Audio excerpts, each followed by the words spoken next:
Hey, everybody, and welcome back for another deep dive. It's good to be back. So today we're looking into a case that on the surface, just sounds unbelievable. It does. It's one of these things where you kind of stop and you're just like, what is this really, what started this whole thing? Yeah. And it's about a fatal shooting in Milwaukee. Okay. But the catalyst was a pizza. Oh, wow. A pizza. And not just any pizza. Yeah. A pizza allegedly made without gloves. Really? So like a food safety issue? Is that what we're... Well, yeah, I mean, it sounds ridiculous, right? Yeah. Like, who would have thunk it? I know. But let's rewind back to October 19th. Okay. So picture this. You get a frantic 911 call. Oh. From Action Food and Liquor. Okay. Gunshots, chaos, the whole 9 yards. Right. And the store owner, 26-year-old Jamil Owies, is found lying on the floor behind the counter. Oh, my goodness. Sadly, despite the best efforts of first responders, Yeah. Owies was pronounced dead at the scene from gunshot wound to the chest. So this is a homicide then? Yeah. Yeah. Yeah, absolutely. Oh, wow. And the story gets even crazier from here. Okay. I'm ready? Because they have security footage. Yeah, do. Which sadly has no audio.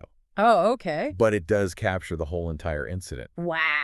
So you can see everything that happened. Oh, jeez. It clearly shows the argument between Owies and the customer, 38-year-old Charles J. Leggett. Okay.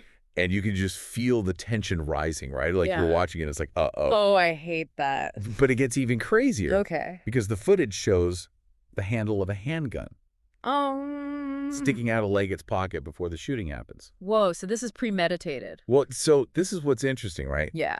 Because in the official legal document, which is the affidavit, they highlight this detail. Okay. And it really throws a wrench I bet. into Leggett's later claim of self-defense. Oh, so he's trying to say that he was. Yeah, so to claim self-defense in Wisconsin, the person must reasonably believe they are in imminent danger of bodily harm. Oh, okay. And that the force they used is necessary to prevent that harm. That makes sense. Right. But seeing the gun beforehand kind of makes you. Yeah, it really calls into question the self-defense argument. Exactly. Yeah. So Leggett's statement said that he saw an employee making his pizza without gloves. Uh-huh. He demanded they remake it with gloves. Okay. And then he claims he shot Owies after Owies became loud and threatened him. Oh, so that's his story, huh? That's his story. Okay. But here's where it doesn't quite add up. Okay. Because the security footage, which, remember, had a clear view of the interaction, Right. shows no sign of Owies being aggressive toward Leggett. So he's lying. It seems that way. Yeah. And to make matters even more interesting, Okay. it turns out Leggett has a prior conviction for dealing heroin. Oh, wow. So this guy's got a past. Yeah, he does. He's currently being held on a $200,000 bond, Uh-huh.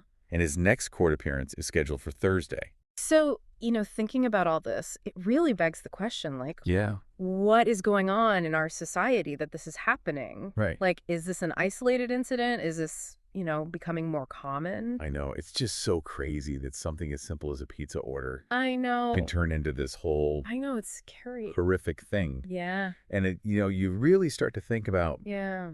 what would drive someone to this extreme. I know, and how do we prevent it? Exactly. Yeah. And it's like, are these little frustrations Yeah. just simmering beneath the surface in everyone? Right, and just waiting for the wrong, set of circumstances. Exactly. And then, boom, it just explodes. Yeah, it makes you think about conflict resolution, right? Yes. Like, are we not teaching people how to deal with these situations appropriately? Exactly. Like, how do we as a society Yeah. learn to, de-escalate these situations before they become something crazy like this? I know, and it's like, how much is personal responsibility and how much is societal? Okay.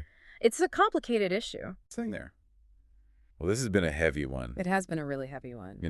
but it's definitely left me with more questions than answers.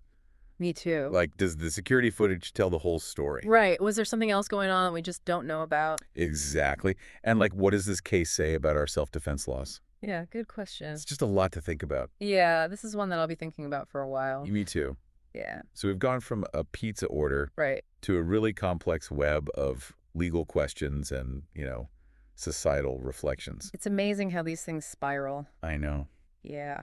So thanks for joining us on this deep dive, everyone. Thanks, everybody. It's been a tragic story, It has. but hopefully it gets us all thinking a little bit more deeply about the choices we make Yeah, that's a good point. and the world around us. Absolutely. So until next time. See you then. Stay safe out there. Yeah, and be kind to each other. Exactly. We all need a little more kindness. I agree. Yeah. Yeah.